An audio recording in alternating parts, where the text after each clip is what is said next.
ഈ കഴിഞ്ഞ മാർച്ച് 3-ന് ലോക കേൾവി ദിനത്തിൽ ലോകാരോഗ്യ സംഘടനയുടെ പോസ്റ്റർ ചിത്രത്തിൽ ഇടം നേടിയ ഒരു മിടുക്കിക്കുട്ടിയുണ്ട് കേരളത്തിൽ. കോട്ടയം മെഡിക്കൽ കോളേജിലെ ഫൈനൽ ഇയർ MBBS വിദ്യാർത്ഥിനി റിസ്വാന. ജന്മന ഉള്ള കേൾവിക്കുറവ് നേരത്തെ തന്നെ കണ്ടുപിടിക്കുകയും അതിന് തക്കതായ സർജറിയായ കോക്ലിയർ ഇംപ്ലാന്റേഷൻ ചെയ്തതുകൊണ്ട് റിസ്വാനയുടെ മോഹങ്ങൾക്ക് ചിറക് വയ്ക്കുകയായിരുന്നു. ഇങ്ങനെ നിശബ്ദതയുടെ ലോകത്ത് കഴിയുന്ന ഒട്ടനവധി ആളുകൾക്ക് അനുഗ്രഹമായി തീർന്നിട്ടുള്ള ഒരു സാങ്കേതിക വിദ്യയാണ് കോക്ലിയർ ഇംപ്ലാന്റ്. എന്താണ് ഈ കോക്ലിയർ ഇംപ്ലാന്റ്? ഇത് ഒരു ഇലക്ട്രോണിക് ഡിവൈസാണ്. ഇതിന് 2 ഭാഗങ്ങളുണ്ട്. ഒന്ന് ഒരു എക്സ്റ്റേണൽ ഡിവൈസും, 2 നമ്മൾ സർജറി ചെയ്ത ചെവിക്കകത്തേക്ക് വെക്കുന്ന ഒരു ഇൻറ്റേർണൽ പാർട്ടും. എക്സ്റ്റേണൽ ഡിവൈസിന് തന്നെ 3 ഭാഗങ്ങളുണ്ട്. അതിൽ ഒരു മൈക്രോഫോൺ, ഒരു സ്പീച്ച് പ്രോസസ്സർ, ഒരു ട്രാൻസ്മിറ്റർ കോയിൽ. മൈക്രോഫോൺ വെളിയിൽ നിന്നുള്ള ശബ്ദങ്ങളെ സ്പീച്ച് പ്രോസസ്സറിലേക്ക് നൽകുകയും അത് ഇലക്ട്രിക്കൽ സിഗ്നൽസായി ട്രാൻസ്മിറ്റർ കോയിൽ വഴി ചെവിക്കകത്തേക്ക് നമ്മൾ സർജറി ചെയ്ത് ഫിറ്റ് ചെയ്യുന്ന ഇൻറ്റേർണൽ പാർട്ടിലേക്ക് ട്രാൻസ്മിറ്റ് ചെയ്ത് കൊടുക്കുകയും ചെയ്യുന്നു. കോക്ലിയയിൽ നമ്മൾ ഇംപ്ലാന്റ് ചെയ്തിരിക്കുന്ന ഇലക്ട്രോഡ് അറേ ഉണ്ട്. ഈ ഇലക്ട്രോഡ് അറയിൽ നിന്നും ഇത് ഡയറക്റ്റായി ഓഡിറ്ററി നെർവ്സ് വഴി ബ്രെയിനിലേക്ക് സിഗ്നൽ പോകുന്നു. ഇങ്ങനെയാണ് ഒരു കോക്ലിയർ ഇംപ്ലാന്റ് വർക്ക് ചെയ്യുന്നത്. കോക്ലിയർ ഇംപ്ലാന്റും ഹിയറിംഗ് എയ്ഡും തമ്മിലുള്ള വ്യത്യാസം എന്താണെന്ന് വെച്ചാൽ, ഹിയറിംഗ് എയ്ഡ് നമ്മൾ പുറമേ മാത്രം വെക്കുന്ന ഒരു ഉപകരണമാണ്. അത് സൗണ്ടുകളെ ആംപ്ലിഫൈ ചെയ്ത് നമ്മുടെ ചെവിക്കകത്തേക്ക് നൽകുന്നു എന്നേ ഉള്ളൂ. എന്നാൽ കോക്ലിയർ ഇംപ്ലാന്റ് ആകട്ടെ ക്ഷതം സംഭവിച്ച ഹെയർ സെൽസിനെ ബൈപ്പാസ് ചെയ്ത് ഈ സൗണ്ട് സിഗ്നൽസിനെ ഇലക്ട്രിക്കൽ സിഗ്നൽസായി നേരെ ഓഡിറ്ററി നെർവിലേക്ക് നൽകുന്നു എന്നുള്ളതാണ് ഇതിൻ്റെ ഒരു ഗുണം. ആരിലൊക്കെ കോക്ലിയർ ഇംപ്ലാന്റ് ചെയ്യാം? സാധാരണയായി കുട്ടികളിലാണ് കോക്ലിയർ ഇംപ്ലാന്റ് ചെയ്തു വരുന്നത്. എന്ന് വെച്ചാൽ വലിയ ആളുകളിൽ ചെയ്തുകൂടാ എന്നല്ല, വലിയ ആളുകളിലും ചെയ്യാം.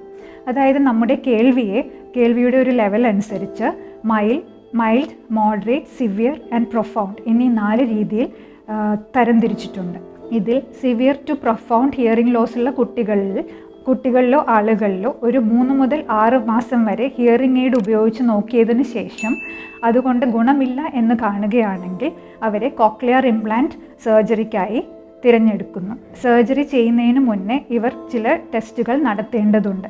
ഇതിൽ പ്രധാനമായും കുട്ടിയുടെ ബുദ്ധിവികാസം അളക്കുന്ന IQ ടെസ്റ്റ്, കണ്ണുകളുടെ കാഴ്ചശക്തി നോർമൽ അറിയാനുള്ള ഒഫ്താൽമോളജിക്കൽ ചെക്കപ്പ്, പീഡിയാട്രിക്സ് കൺസൾട്ടേഷൻ ഇതെല്ലാം നടത്തിയതിന് ശേഷം കുട്ടി സർജറിക്ക് ഫിറ്റാണെന്ന് മനസ്സിലാവുകയാണെങ്കിൽ അവനെ ഒരു CT, MRI ടെസ്റ്റുകൾ നടത്തി കോക്ലിയയുടെ വലിപ്പവും ആകൃതിയും ശരിയാണോ എന്നുള്ളതും ഓഡിറ്ററി നെർവ് നോർമലാണോ എന്നുള്ളതും നമ്മൾ ഉറപ്പാക്കുന്നു. ജനറൽ അനസ്തീഷ്യയിലാണ് കോക്ലിയർ ഇംപ്ലാന്റ് സർജറി ചെയ്യുന്നത്.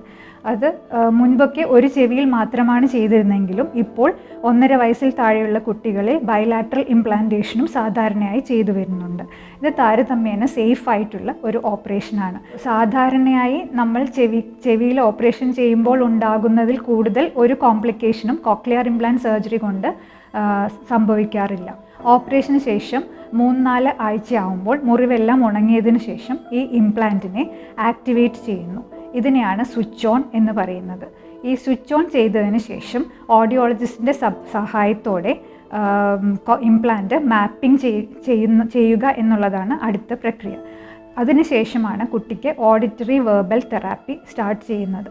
കാരണം എന്താണെന്ന് വെച്ചാൽ, നമ്മൾ ഇംപ്ലാന്റ് വഴി കേൾക്കുന്ന ശബ്ദങ്ങൾ സാധാരണ അന്തരീക്ഷത്തിലുള്ള ശബ്ദങ്ങളുമായി അല്പം വ്യത്യസ്തമാണ്. അതുകൊണ്ട് അന്തരീക്ഷ ശബ്ദങ്ങളെ ഈ കോക്ലിയർ ഇംപ്ലാന്റ് പുറപ്പെടുവിക്കുന്ന ശബ്ദങ്ങളുമായി പരിചയപ്പെടുത്തി കൊടുക്കുക എന്നുള്ളതാണ് ഓഡിറ്ററി വെർബൽ തെറാപ്പിയുടെ ലക്ഷ്യം. കോക്ലിയർ ഇംപ്ലാന്റ് സർജറി ഒരു ദിവസത്തിൽ തന്നെ ചെയ്തു തീരുമെങ്കിലും പ്രൊലോങ്ഡായും കൃത്യമായും ചെയ്യേണ്ട ഒരു കാര്യമാണ് auditory verbal therapy. Auditory verbal therapy കൊണ്ട് മാത്രം ആണ് കോക്ലിയർ ഇംപ്ലാന്റിൻ്റെ സക്സസ് റേറ്റ് കൂടുന്നത്. കോക്ലിയർ ഇംപ്ലാന്റ് ചെയ്യുന്ന എല്ലാ കുട്ടികളിലും ഒരേ രീതിയിലുള്ള ഫലം നമുക്ക് പ്രതീക്ഷിക്കാനാവില്ല.